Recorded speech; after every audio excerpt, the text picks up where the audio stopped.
kuna ndoa ya usiku.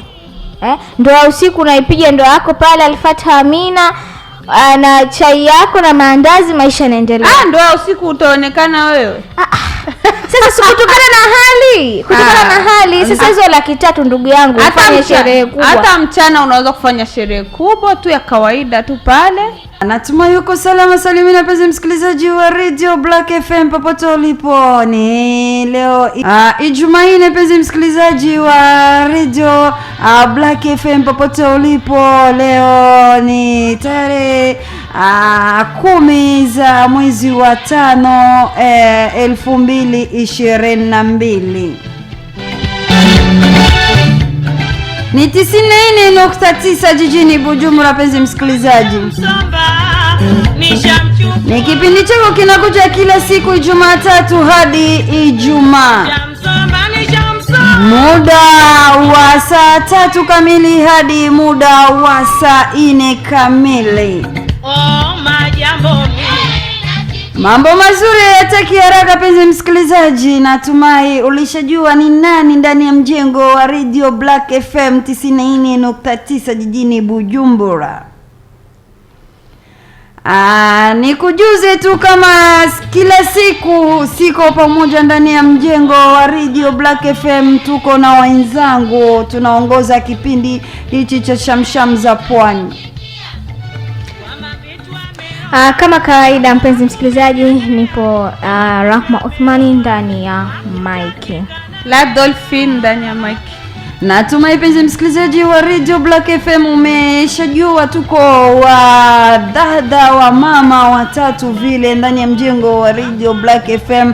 Ni Sharmanti pamoja na Dolphin pamoja na Rahma. Ni saa 3:12 penzi msikilizaji, la umrazi kwa hizi dakika chache vile. Natumai lakini mambo yatakuwa mazuri kabisa. Muda tu kama dakika chache hivyo na dakika 20 tunatia mada yetu mezani ya siku ya leo. Anakuambia mwanamke mambo. Kwa hiyo ukisikia muziki unaelewa nini kuambia kama mwanamke mambo? Labda la Dolphin atuambie. Alafu mimi namalizia. Okay. Mimi kivyangu nimesikia mwanamke mambo, yani mwanamke kujitunza. Na kutunza vinavyomzunguruka, yani mazingira yake. Ndio. Hapo wanawake wa aina hiyo, yani kuna wanawake wachafu. Ndio. Na kuna mwanamke ambaye yani hajitunzi wala hajipendi. Wapo aina hiyo, ndio maana nakwambia mwanamke mambo. Lazima ujitunze na lazima ujipende. Tusiwe kama wanaume bwana. Yaani wanaume ndio wajitunze. Kuna wengine wako busy na maisha, kwa hiyo sasa hata kuna vitu vingine kufanya hawawezi kufanya. Lakini mwanamke hata uwe busy kiasi gani, hauwezi ukasahau kufagia ndani kwako. Yaani lazima. Hawezi akakosa kutia taudi ndani mwake. Hawezi akakosa hata kutia marashi katika mwili wake. Hawezi akakosa kujisafisha ndani ya mwili wake. Lakini pana wanawake wengine ni shida sana zaidi. Unakutana wanawake, baadhi ya wengine wanawake hawajua hata kujisafisha. Ndio hivyo sasa mwanamke anatakiwa awe na mambo bwana. Si tu mambo hayo mengine, usafi ni kitu muhimu sana kabisa. Na usafi unahitajika, maana hata mwanaume ukimpata kabisa inahitajika usafi. Kama una usafi ndani, unakutana bakuli amemaliza kula iko kitandani. Na ukitazama wanaume wengi huwa wanatazama na mwanamke msafi. Sio tu kwenda tu kufuatafuata tu. Hata mwanamke koje. Unaweza kaona ni usafi wa nje amepaka wanja shoga yangu. Kapendeza lakini uingie ndani mwake inakuwa shida sana. Unakutana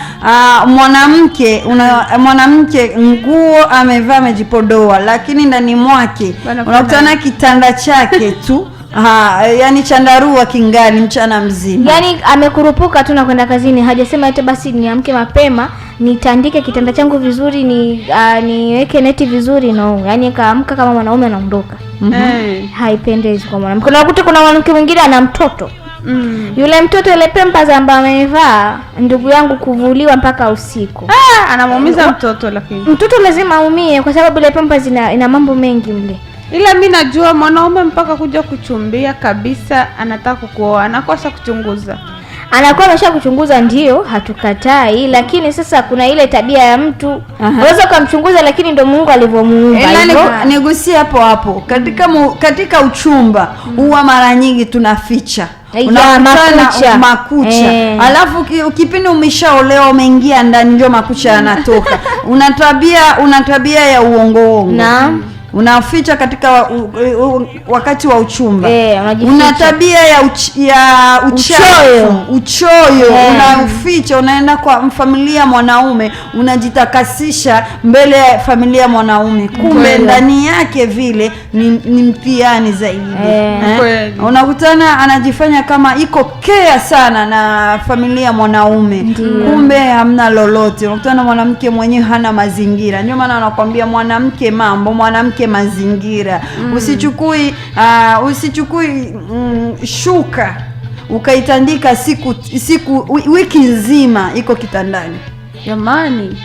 Unasikia? Ndio maana wengi ukitaka kufanya harusi unatafuta somo. Ili akualike, ili akufungue ndani. Maana kuna wengine wanaolewa kama mimi hapa, sijui kitu hichi.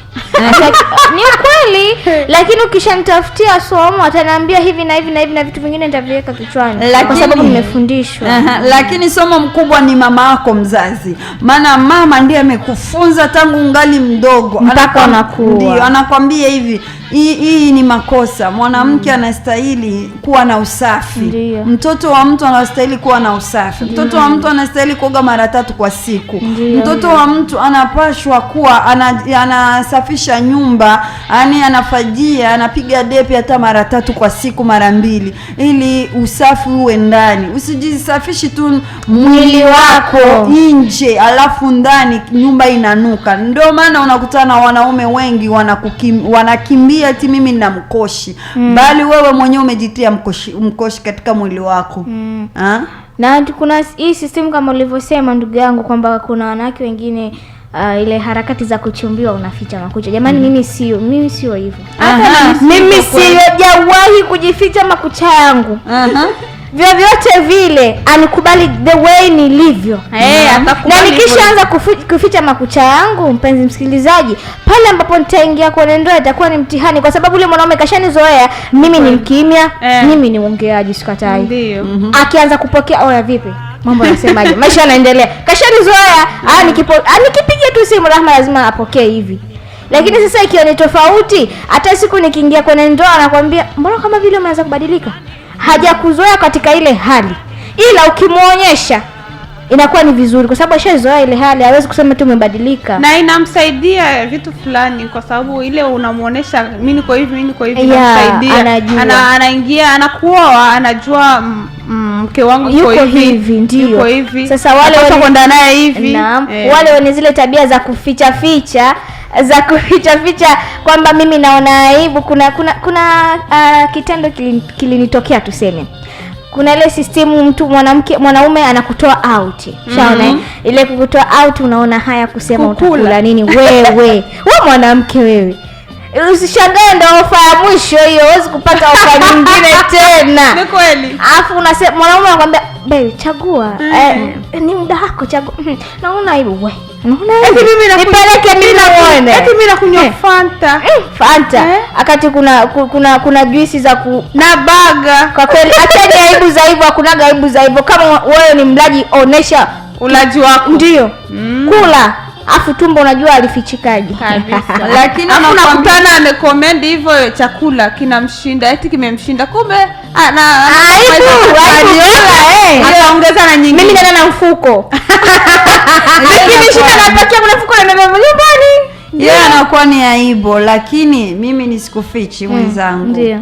Sina gaibu ya kula. Hakuna gaibu ya kula. Hata na nafasi ya ugenini nitakula kama ile tonge, kama napika ile. Lakini kuna wengine wanakula kama mama harusi. Ndio. Naona muda umefika bizi msikilizaji. Ni saa 3:20 ndani ya mjengo wa Radio Black FM 90.9 jijini Bujumbura. Bizi msikilizaji, saa zetu za mada zinaenea. Acha kwanza ni meze mate kidogo bizi msikilizaji, alafu tunarudi mjengoni vile tunatia mada yetu mezani. Mimi na wewe tuchakachue na namba ya simu tunaitia mezani. Naam, kama kawaida yetu ni kipindi na mada. Mada yetu ya leo ni kwa nini mahari siku hizi ni nyingi? Naam. Nakwambia mada yetu ya leo ya tarehe 10 mwezi wa 5 2022 vile. Anakwambia kwa nini hii kwa sasa mahari yamekuwa mengi. Yaani tuseme wengine wanazoea doti. Kwa nini kwa wengine wanazoea price? The price. Yeah, price. Ndio. Okay. Yaani tuseme kwa nini miaka hii mahari yamekuwa mengi. Yaani zile mahari za 200,000, 100,000 hakuna tena. Yaani watu wanaanza na mamilioni. Kwa nini haswa wanawake wanaomba mahari ya pesa nyingi? Je, kuna utofauti wa zamani na wa sasa? Lakini kuhusiana na mada, naam, labda niseme hivi, ni kwa sababu ya umaskini.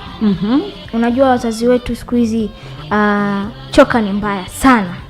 Unakuta mtoto akiolewa hapo anasema alhamdulillah nimepata. Ndio maana mahari zinaongezeka kuwa kubwa zaidi. Lakini kumbuka, si lazima kuweka mahari kubwa. Sawa, hata kama ukoje mazingira usiweke mahari kubwa, haifai. Unajua hata zamani mtoto alikuwa anaolewa kwa msahafu. No. Sasa hivi hata mimi ukiniambia msahafu sikuelewi.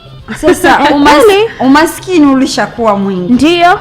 Na ndio sasa mtu anaona atapata kupitia mtoto wake. Anaweka mahari na kwa nini kubwa. Ndio maana ukiangalia wanaume siku hizi hawaoi. Kwa sababu mahari ni kubwa. Unakuta mwingine hana uwezo wa kutoa milioni na laki ngapi hana. Kumbe basi ndio maana anaamua kuwa bachelor.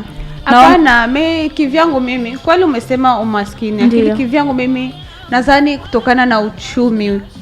Kwa sababu tunaenda kwa dola siku hizi unajua. Ukitizama dola ndio ishapanda hivyo. Ndio. Ukitizama chakula ndio vile vile. Sasa mahari ya siku hizi hayapewi mwanamke tena. Sio zawadi tena. Sio zawadi tena. Anapewa nani? Ni ya matumizi. Ya matumizi ya mahari yangu mnipe. Staelewa. Unajua kitu kimoja nikwambie. Umaskini ukiwa unaona zile pesa, ndio maana unakutana wengi tunaomba mahari ya wazazi wetu wanaomba pesa nyingi. Maana zile pesa zinasaidia ndani ya maandalizi ya chakula. Lakini mimi niseme tu wazazi, heri basi unampatia hata kidogo. Unaona? Na ndio maana umetia vile vichendawa vichenpate kwa kusaidiza kukusanya vyombo. Maana zile pesa zinaingia kwenye chakula. Unakutana watu wamearifu karibuni watu 400. Je, au watu 400 alafu unakutana mahari ya 300,000. Sasa lakini hawa watu wengi wa nini? Akati kuna wanasema kuna ndoa ya usiku. Ndoa ya usiku unaipiga ndoa yako pale Al-Fatiha Amina na chai yako na maandazi, maisha yanaendelea. Ndoa ya usiku utaonekana wewe.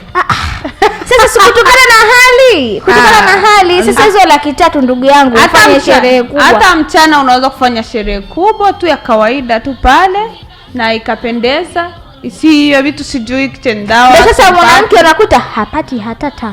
Na mwanamke naye ana shida, anakuwa na shida na yeye na tu vitu twake tu kununua tudogo. Sasa kama hutompa inakuwaje? Kumbe turahisishe maisha. Unajua kivyangu mimi naweza kusema hivyo jua nini? Kwa sababu unakutana hivi watu. Ndio. Unakutana watu naweza kusema nini? Kuwa kiakili sana.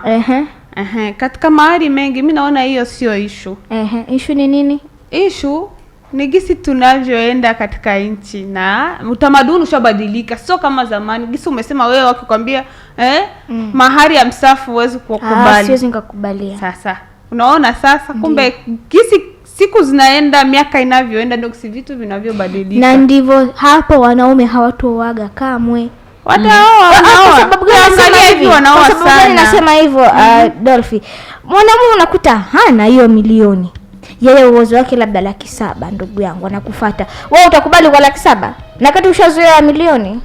Huwezi kukubali. Kumbe sasa mwanamume anaona afadhali basi niwe zangu single maisha yake ni yaendelee. Ukiona yani ukipandisha sana dau likiwa kubwa katika mahari, hakuna mwanaume anaweza kuja kuoa. Sikia nikwambie, na mwanamke anasema mahari kubwa kutokana na mwanaume mwenyewe. Wanawake watuangalie shoga yako. Hata kusema uongo, hapo unasema uongo, watuangalia. Wengi wanaangalia. Hivi wewe unaweza kumuomba mwanaume mahari kubwa wakati unaona ndio hivyo tena? Wapo. Wapo, na unakuta kumuua. Unakuta mtu labda kapata si wa style yake. Yeye alikuwa tu lengo lake ni kumchuna, sivyo? Sasa kapata yule ambaye ana pesa nyingi. Kumbe huyo hapa nitamfukuzaje? Anamwambia mahari nyingi. Ona, nipe milioni 2-3. Yule si lazima akimbia muachie mwingine. Sio kama anakuwa ampendi. Ndio hivyo sasa. Kama unampenda mtaoniana huruma. Basi penzi msikilizaji wa Radio Black FM popote ulipo, natumai mada yetu tayari tushaitia ndani ya meza kabisa. Wewe kama wewe msikilizaji wetu unatufuata na unatusikia kwa makini vile, na wewe kama wewe umefungua Facebook yako au radio yako au YouTube yako, natumai uandike tu Black Media utatuona ndani ya studio. Mada yetu basi tuwakumbushe ili na namba ya simu, alafu tuchangie mada. Wewe kama msikilizaji wetu umechagua muda kama huyu kutufuata Radio Black FM. Ndio, mada yetu ni kwa nini kwa sasa mahari ni mengi? Napanda juu sana mahari, azishuki. Na zikishuka basi hapo naona kiama kina nini kinakuja. Anyway, namba za hapa studio ni 62891528. Mpenzi msikilizaji, unaweza ukatuma message au unaweza ukapiga moja kwa moja tukaweza kuongea kwa njemba tatu.